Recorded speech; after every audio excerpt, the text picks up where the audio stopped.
இந்த ஓடைக்கு வரலாமா வரக்கூடாதா என்று பல நேரம் யோசித்துக் கொண்டிருப்பார் போல் தெரிகிறது. பாசாமி ஐயா, நீங்க யாரு? நான் படகை ஓட்டக்கூடிய என்னுடைய பேர் புகழாகும். செம்படகுலத்தை எங்கடா போன சாமி? இவன் மீசைகளுக்கு பிடித்திருக்கிறது. பிடித்திருக்குதா? பிடித்திருக்கிறது பிடித்திருக்கிறது. பேசு. என்ன பண்ற? ஆளு பயங்கரமா பாடக்கூடிய ஐயா. ஆமா, நீங்கள் யார்? சுவாமி, அயோத்தி மாநகரத்தை ஆளக்கூடிய தசரதனுடைய புத்திரர்கள். சரி, என் பெயர் பரதன். நீங்க எவ்வளவு நேரம் அங்க இருக்கிறீங்க? ஏடுகட்ட பாவி, அந்த ஒன்னாரப்பட்ட ராமச்சந்திரமூர்த்தியை சரி நாட்டில் தான் வாழ விடவில்லை, ஆனா காட்டிலும் வாழக்கூடாது என்று வந்தாயா இங்கு? திரும்பி சென்று விடு. ஐயா, காட்டிலாவது சந்தோஷமாக இருக்கட்டும். ஐயோ ஐயா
வந்தாரா?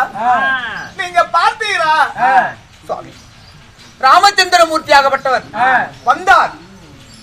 என்னுடைய குடிசில் ஒரு இரவு தங்கி நோம் அறிந்து வழியாக படகில் கொண்டு போய் அக்கறையில் விட்டு விட்டேன். எங்க அன்னை உன்னுடைய குடிசைக்கு வந்தாரா? வந்தார். ஓரிரவு தங்கி உணவு ஒரு அருந்தினாரா? உண்மைதான். அவருக்கு பணிவிட வேலை நீங்க செய்வீரா? நான் செய்தேன். ஐயா, எங்க அண்ணனுக்கு நாங்க பணிவிட வேலை செய்யணும்னு பல ஆண்டு காலமாக நான் கனவு கண்டு இருந்தேன். எனக்கு அந்த பாக்கியம் கிடைக்காத போய்விட்டது. ஆனா எங்க அண்ணனுக்கு பணிவிட வேலை செய்யக்கூடிய பாக்கியம் உனக்கு கிடைத்திருக்குது. சுவாமி, நீ நினைப்பது போல எங்க அண்ணனை இந்த காட்டுக்கு அனுப்புறதுக்கு நான் காரணம் அல்ல. என் அண்ணன் சொன்ன ஒரே வார்த்தைக்காக தம்பியே நாட்டை ஆளுக்கும்படி பெருந்தன்மையோடு காட்டுக்கு வந்து விட்டா. சுவாமி,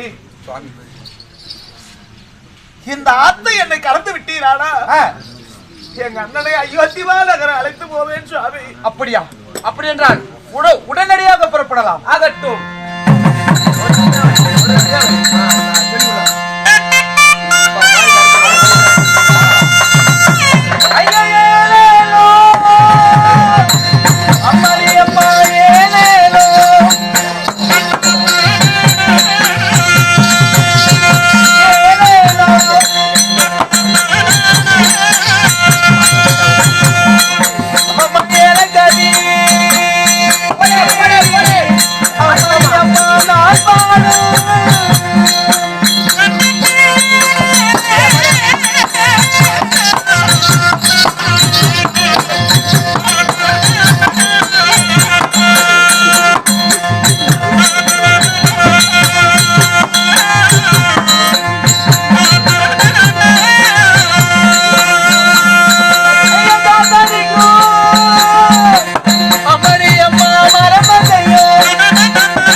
அதோ தெரியுது பாரு சித்திரக்கூட மண்டபம்.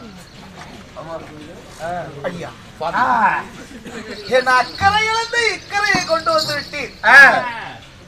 எத்தனை பிறவி எடுத்தாலும் இந்த நன்றி கடனை என்னைக்கு நான் மறக்க மாட்டேன்.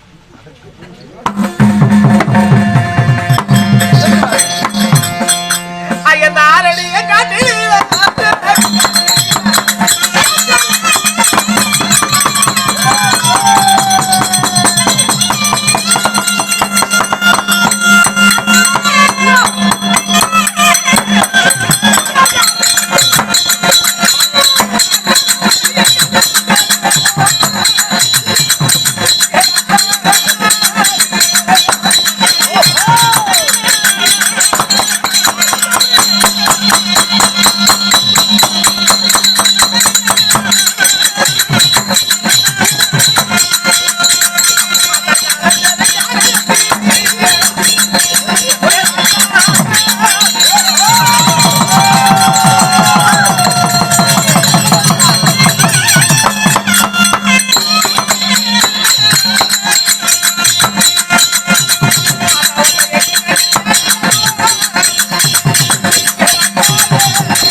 அண்ணா அண்ணா சித்திரகூட மண்டபத்தை கிடந்து நாம தண்டகாரண்யவனம் போகலாம் என்று போகும்போது ஏதோ ஒரு பேரிகை நாதம் முழங்குகிறது. என்ன இது? அப்படி என்றால் அதை யார் என்று பார்த்து வரட்டுமா? யாரப்பா அது? அண்ணா லட்சுமணா, அங்க வரக்கூடிய பேரிகை நாதத்தை பார்க்கின்ற பொழுது அதாவது பரதன் என் தம்பி பரதானா சேனைகளை கூட்டிக் கொண்டு படையோடு வந்து கொண்டிருக்கிறான். சரி அண்ணா கைகாகி தாய் தான் நம்ம நாட்டிலே வாழ விடல. தன் பிள்ளை நாடாளணும். ராமன் காட்டுக்கு போய் பேராசை மண்ணாசை பிடித்து நம்மை காட்டுக்கு ஓட்டிட்டா. இந்த பரதநாளவன் சண்டாளன் நம்மை காட்டிலும் வாழ விடாமல் விடுக்க படையோடு வருகிறான். நான் போய் பார்த்து வருகிறேன். லட்சுமணா, தம்பி பரதனை பத்தி நீ புரிஞ்சுக்கிட்டது அவ்வளவுதான்பா. அண்ணா நம்ம காட்டிலே வந்து எந்த காரணத்தில் இருக்கிற போது இப்படி படையோடு வர வேண்டிய காரணம் என்ன? தம்பி லட்சுமணா, நீயும் எனக்கு ஒரு தம்பி தான். பரதன் சத்ருக்கனும் எனக்கு தம்பி தான். சரி தம்பி லட்சுமணா, இந்த பாலு கிணத்துல குதிப்பா அப்படின்னு கேட்டா கிணத்துல குதிப்ப. ஆனா எதுக்காகனா இந்த பாலு கிணத்துல குதிக்க சொல்ற அப்படின்னு காரணம் கேப்ப நீ. ஆனா என் தம்பி பரதன் இருக்கானே, அவன் அப்படி இல்லப்பா. தம்பி பரதா, இந்த பாலங்கிடத்துல குதிப்பா அப்படின்னா என்ன ஏது எதுக்குன்னு கேட்காம குதிக்க கூடியவன் என் தம்பி பரதை. தாய் நம்ம வனத்துக்கு ஓட்டி இருந்தாலும் நம்மள வனத்திலேயே வாழக்கூடாதுன்ற எண்ணத்தோடு தம்பி வந்திருக்க மாட்டான். சற்று பொறுமையா இருப்பா, வரக்கூடிய நோக்கம் என்னன்னு தெரிஞ்சுக்கலாம். ஆகட்டும் அண்ணா, பார்க்கலாம்.